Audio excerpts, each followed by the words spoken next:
నమస్తే ZB9 news కి స్వాగతం. రాజధాని బెంగళూరులోని యశ్వంతిపురం క్రెడిట్ ఆపరేటివ్ సొసైటీ లిమిటెడ్ 50వ సువర్ణ మహోత్సవం కార్యక్రమాన్ని ఏర్పాటు చేశారు. కార్యక్రమాన్ని విశ్రాంతి న్యాయమూర్తి వి గోపాల్ గౌడ్ ప్రారంభించారు. కార్యక్రమంలో బీజేపీ మాజీ డీసీఎం అశ్వంత్ నారాయణ, కందాయ మంత్రి శ్రీకృష్ణ భైరవ గౌడ హాజరయ్యారని కోఆపరేటివ్ సొసైటీ అధ్యక్షుడు జనార్దన్ రెడ్డి తెలియజేశారు.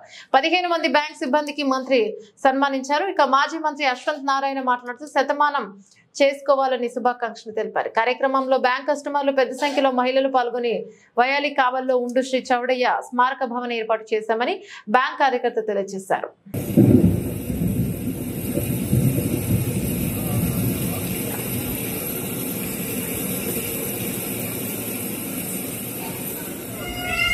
ಪ್ರಾರ್ಥನೆ ಸಲ್ಲಿಸೋಣ.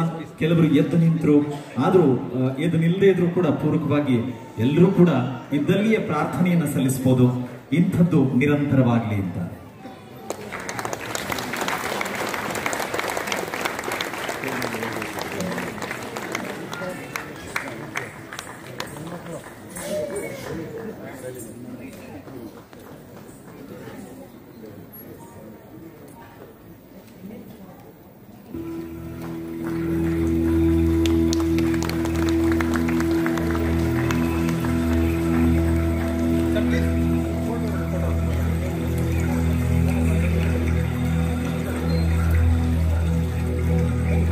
ಅದ್ಭುತವಾಗಿ ಮಾಡಿದ್ದೀರಿ. ಇದು ಇದೇ ರೀತಿ ಮುಂದುವರಿಸ್ಕೊಂಡು ಹೋಗಬೇಕು.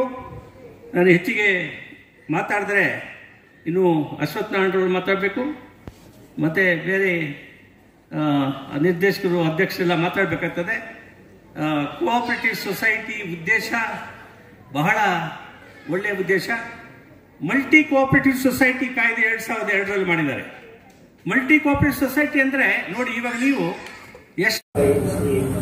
ಶ್ರೀ ಪಟೇಲ್ ನಂಜಪ್ಪರೆಡ್ಡಿ ಅವರ ಈಗಿನ ಸಂಸ್ಥೆಯು 4728 ಜನ ಸದಸ್ಯರನ್ನು ಹೊಂದು ಆ ಸದಸ್ಯರ ಅವರ ಪರಿಚಯವನ್ನು ನಾನು ಮಾಡಬೇಕಾಗಿಲ್ಲ. ಯಾಕೆ ಹೇಳಿ, ಅವರು ನಿಮ್ಮೆಲ್ಲರ ಶಾಸಕರು. ಮಲ್ಲೇಶ್ವರಂ ಕ್ಷೇತ್ರದ ಜನಪ್ರಿಯ ಶಾಸಕರಾದಂಥ ಶ್ರೀ ಅಶ್ವಥ್ ನಾರಾಯಣರವರು. ವಿದ್ಯಾಭ್ಯಾಸದಲ್ಲಿ ಡಾಕ್ಟರ್ ಅವರು, ವೃತ್ತಿಯಲ್ಲಿ ರಾಜಕಾರಣಿ, ನಿಪುಣ ರಾಜಕಾರಣಿಯವರು.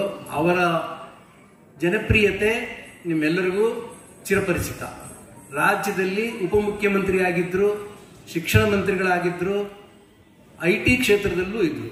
ನಿಮ್ಮೆಲ್ಲರಿಗೂ ಚೆನ್ನಾಗಿ ಗೊತ್ತು. ಬೆಂಗಳೂರು ಅನೇಕ ವಿಷಯಗಳಿಗೆ ತುಂಬ ಪ್ರಸಿದ್ಧಿ. ಹೊರಗಿನವರೆಲ್ಲ ಯಾಕೆ ಬೆಂಗಳೂರಿಗೆ ಬರೋದು ಹೇಳಿ? ಒಂದು ಶಿಕ್ಷಣ ಪಡೆಯೋದಕ್ಕೆ ಬರ್ತಾರೆ, ಇನ್ನೊಂದು IT ಉದ್ಯೋಗ ಪಡೆಯೋದಕ್ಕೆ ಬರ್ತಾರೆ. ಈ ಕ್ಷೇತ್ರದ ಮಂತ್ರಿಯಾಗಿದ್ದ ಅಶ್ವಥ್ ನಾರಾಯಣರವರು ಇವತ್ತು ನಮ್ಮೆಲ್ಲರ ಮಧ್ಯೆ ಇದ್ದಾರೆ. ಅವರು ನಮ್ಮ ಸಂಸ್ಥೆಗೆ ತೀರಾ ಹತ್ತಿರದವರು. ಆದ್ದರಿಂದ ನಮ್ಮ ಕುಟುಂಬದವರೇ ಅವರು. ಆದ್ದರಿಂದ ಅವರನ್ನ ವಿಶೇಷವಾಗಿ ನಾನು ಸ್ವಾಗತಿಸ್ತೇನೆ ಅಂತ ಹೇಳೋದಕ್ಕಿಂತ ನಿಮ್ಮ ಅಲ್ಲಿ ಒಬ್ಬರಾದಂತಹ ನಮ್ಮ ಸಂಸ್ಥೆಯ ಅನೇಕ ಅಭ್ಯುದಯ ಕಾರ್ಯಗಳಿಗೆ ಸಹಾಯ ನೀಡಿದಂತಹ ಅಶ್ವಥ್ ನಾರಾಯಣರವರಿಗೆ ಒಂದು ರೀತಿ ಅಭಿನಂದನೆಗಳನ್ನು ಸಲ್ಲಿಸಿ ನಿಮ್ಮೆಲ್ಲರ ಪರವಾಗಿ ಸ್ವಾಗತವನ್ನ ಕೋರ್ತೇನೆ. ಸಂಸ್ಥೆಯ ಅಧ್ಯಕ್ಷರಾದಂತಹ ಮೊದಲು 50ನೇ ವರ್ಷದಲ್ಲಿ ಉದ್ಘಾಟನೆ ಮಾಡಿದ್ದ ನಂಜಪ್ಪರೆಡ್ಡಿಯವರ ಮೊಮ್ಮಗ ಇವರು ಶ್ರೀ ಜನಾರ್ದನ್ ರೆಡ್ಡಿಯವರು. ಅವರು ಪ್ರವರ್ತಕರಲ್ಲಿ ಒಬ್ಬರು. 50ನೇ ವರ್ಷದಲ್ಲಿ ಒಬ್ಬರು ಅಧ್ಯಕ್ಷರಾಗಿದ್ದಾರೆ. 50 ವರ್ಷಗಳ ಕಾಲ ಒಂದು ಸಂಸ್ಥೆಯೊಡನೆ ಯಾರಾದರೂ ನಿಕಟ ಸಂಪರ್ಕವನ್ನು ಹಿಡಿದುಕೊಳ್ಳೋದು ಬಹಳ ಕಷ್ಟ. ನಿರಂತರವಾಗಿ 50 ವರ್ಷಗಳಲ್ಲೂ ಅವರು ನಿರ್ದೇಶಕರಾಗಿ ಇದ್ದಂಥವರು. ಅನೇಕ ಬಾರಿ ಅಧ್ಯಕ್ಷರಾಗಿದ್ದರು, ಬೇರೆ ಬೇರೆ ಹುದ್ದೆಗಳಲ್ಲಿದ್ದರು, ಈಗಲೂ ಸಹ ಅಧ್ಯಕ್ಷರಾಗಿದ್ದಾರೆ. ಅವರನ್ನ ನಿಮ್ಮೆಲ್ಲರ ಪರವಾಗಿ ಹೃದಯಪೂರ್ವಕವಾಗಿ ನಾನು ಸ್ವಾಗತಿಸ್ತೇನೆ. ಹಾಗೆಯೇ ನಿಮ್ಮೆಲ್ಲರ ಮಧ್ಯೆ ಎಲ್ಲ ನಿರ್ದೇಶಕರಿಗೆ